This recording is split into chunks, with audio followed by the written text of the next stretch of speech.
Hello students, तो इस video में हम पढ़ने वाले हैं ग्रोथ को, जो कि लिविंग बीइंग का चौथा कैरेक्टर था। तो देखिए इसमें क्या है, it is the defining property of all living organism, मतलब कि ये सभी लिविंग बीइंग का डिफाइनिंग प्रॉपर्टी होगा। हमने आपको पिछले वीडियो में बताया था कि रिप्रोडक्शन जो है फंडामेंटल प्रॉपर्टी है।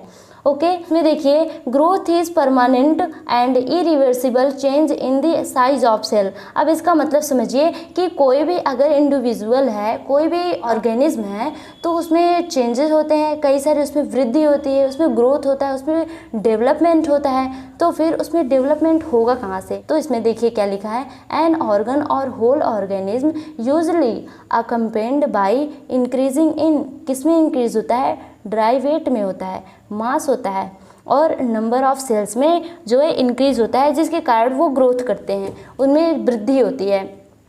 तो यही सब, ये तीन कारण ऐसे हैं जिनके कारण किसी भी इंडिविजुअल में जो है ग्रोथ होता है, डेवलपमेंट होता है। ओके, तो देखिए हमारा नेक्स्ट पॉइंट क्या है। देखिए, increasing in mass and increasing in number of individuals are twin character of growth.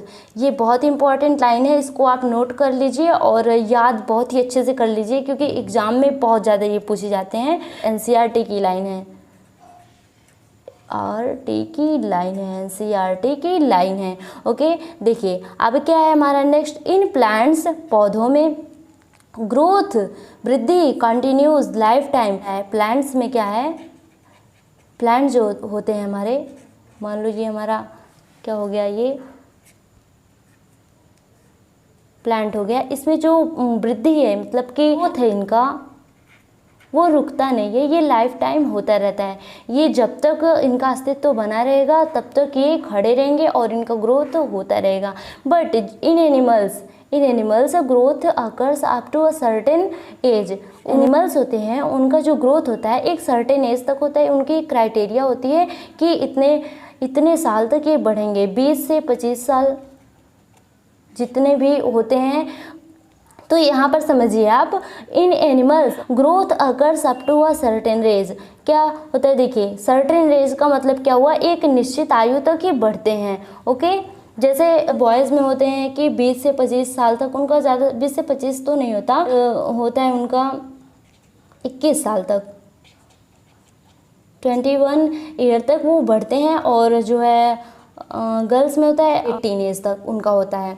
तो हमने क्या देखा इसमें, growth it is the defining property of living organism, और देखा कि हमने growth is permanent and irreversible change in size of cell. उसमें जो ग्रोथ होता है जिसके कारण उनके नंबर ऑफ सेल्स बढ़ते हैं और उसमें चेंजेस आते रहते हैं।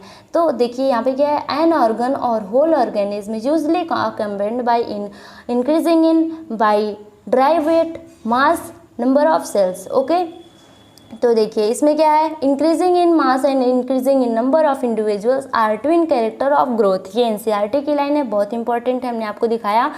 And in plants growth continues lifetime. जो प्लांट्स में ग्रोथ हमेशा होते रहता है, उनका कंटिन्यू रहता है लाइफ टाइम तक, और बट एनिमल्स जो है उनका एक सर्टेन एज तक होता है।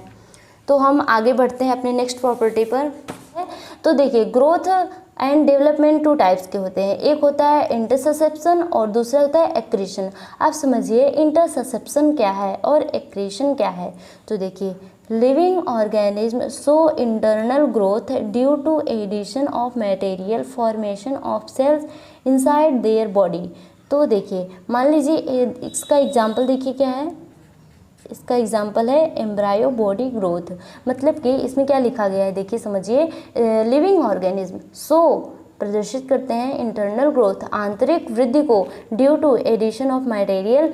जैसे एक एम्ब्रायो है, एम्ब्रायो सबसे पहले, एम्ब्रायो कैसे बना, सबसे पहले वो एक रहा होगा जाइगोट रहा होगा, जाइगोट से क्या बना, मोरूला बना। यहाँ पे लिखते हैं क्या रहा होगा, जाइगोट, जाइगोट से क्या बना, मोरूला, मोरूला से क्या बना, ब्लास्टुला, ब्लास्टुला से क्या बना, गैस्ट्रुला में आया,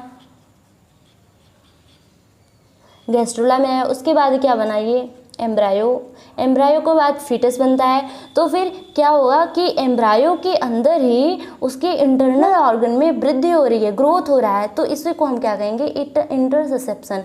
एक्रीशन में क्या होता है, non living organism articles increasing in size due to similar materials on their outer surface. जो सिमिलर मटेरियल होंगे, जैसे कि नॉन लिविंग थिंग्स है, जैसे हमारा हो गया स्टोन्स या फिर क्रिस्टल या फिर हम रॉक बोल सकते हैं, चट्टान।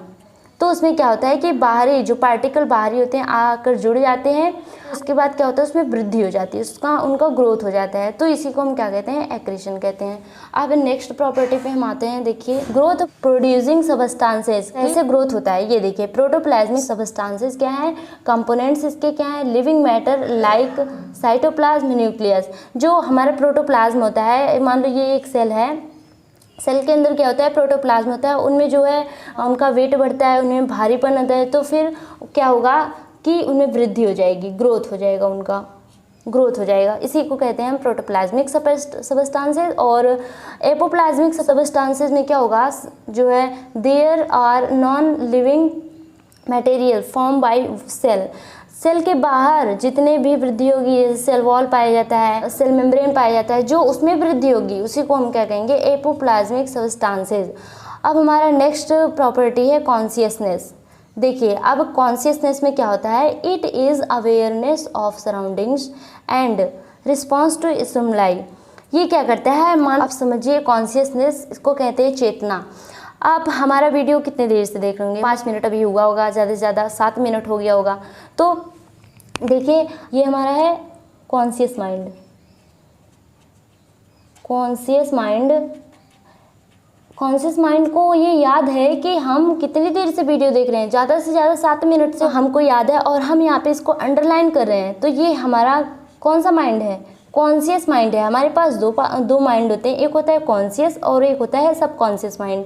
तो कॉन्शियस माइंड क्या करता है कि जो हम प्रेजेंट में काम करते हैं उसको याद रखता है, बट जो सब कॉन्शियस माइंड होता है उसमें क्या होता है, पुरानी यादें चलती रहती हैं, अपने स्वप्न के बारे में वो सोचता रहता है, बट वो हमें याद नहीं रहता। हमारा प्रेजेंट टाइम पे कौन सा माइंड काम कर रहा होता है, कॉन्शियस माइंड काम कर रहा होता है, इसलिए हमको वो याद नहीं होता। अगर मान लो कि अगर आप सोए हुए हो और आप ड्रीम देख रहे हो, एक ऐसा ड्रीम देख रहे हो, स्वप्न देख रहे हो जिसमें एक बहुत बड़ा शेर आ गया आपके सामने, तो आप उस शेर को देख करके आपके अंदर जब आप नींद से उठोगे तो आप देखोगे दिल की धड़कनें बढ़ जाएंगी, आपको पसीना आ जाएगा। तो ये सब क्यों हुआ, क्योंकि आपका जो सब कॉन्शियस माइंड है उसने आपको जगा दिया कि आपके सामने कोई डरावनी चीज़ है, इसलिए आपको पसीना आया। क्या करता है ये, इट इज़ अवेयरनेस, जो कॉन्शियस होता है, it is awareness of surroundings, आसपास के जो वस्तुएं होती हैं उनके प्रति हम क्या होते हैं, अवेयर होते हैं एंड रिस्पॉन्स करते हैं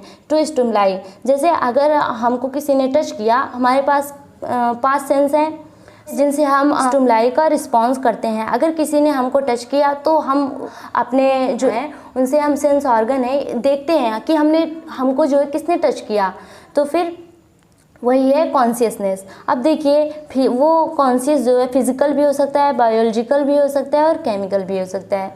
अब देखिए यहाँ पे क्या है, plants respond to external factors like lights, temperature, moisture, touch. अब देखिए, जो प्लांट्स होते हैं वो भी क्या है, रिस्पॉन्ड करते हैं, स्टिमुलाई का रिस्पॉन्ड करते हैं। देखिए आगे क्या है, लाइक मिमोसा प्यूडिका, लाजवंती, जिसे हम छुई मुई का पौधा कहते हैं। अगर हम उसे टच करें तो वो अपनी सारी पत्तियां जो सिकोड़ लेता है, जिसे हम क्या कहते हैं, लाजवंती का पौधा कहते हैं, और इसी को हम कहते हैं कॉन्शियसनेस। ये होता है मिमोसा प्यूडिका में होता है। ओके, अब देखिए यहाँ पे human beings is only aware of himself. एक ह्यूमन बीइंग ही ऐसा है जिसके पास सेल्फ अवेयरनेस है। ओके, तो यहाँ पर देखिए क्या लिखा है, देयर आर 5 किंगडम, हमारे पास 5 जगत होते हैं। पहला होता है Monera, protista, fungi, Animalia, Plantae. तो इनको जो है R.H. विटेकर एक साइंटिस्ट थे, उन्होंने 5 किंगडम क्लासिफिकेशन उन्होंने किया, Monera, protista, fungi, Animalia, Plantae, इसमें बांट दिया। अब देखिए यहाँ पे क्या लिखा है, किंगडम के यहाँ पे जो फ्लो चार्ट बना हुआ है, आप इसे देखिए, फ्लो चार्ट बना हुआ है, kingdom, phylum, class, order, family, genus, species. इन्हीं के आधार पर जो है जीवों का क्लासिफिकेशन किया गया है, इन्हीं के आधार पर जीवों को बांटा गया है। तो हम यहीं पर अपना वीडियो समाप्त करते हैं। Thank you students.